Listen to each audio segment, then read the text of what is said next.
Достар, баршаңызға қайырлы түн. Дәл қазір Қазспорт арнасын қосыңыздар. Аса ауыр салмақ дәрежесінде WBO тұжырымы бойынша уақытша әлем чемпионы атағы сарапқа салынады. Қытайлық Джан Джелей мен ұлыбританиялық Джо Джойс арасындағы қарымта кездесу. Алғашқы кездесуде Джан Джелей апсет жасаған болатын. Джо Джойсты айқын басымдылықпен жеңді. Бұл жекпе-жек Лондонда өтіп жатыр. Менің ойымша бұл жекпе-жекте қарымта кездесуде Джо Джойс айқын басымдылықпен жеңеді деп ойлаймын.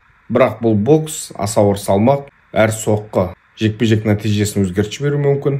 Бірақ мен өз жеке ойым, Джо Джойс Джан Джелейден өз есесін алады. Және де Монакода, Монте-Карлода өкінішке орай қазақстандық боксшы Нұрқанат Райыс, италиялық Сальватор Кавалероға қарсы өткізген жекпе-жекте 5 раундтың нәтижесі бойынша төрешілердің шешімімен жеңіліске ұшырады. Толық жекпе-жекті көріп шықтым. Менің ойымша Нұрқанат жеңгендей болып көрінді. Жекпе-жектің толық нұсқасын YouTube арнама салатын боламын.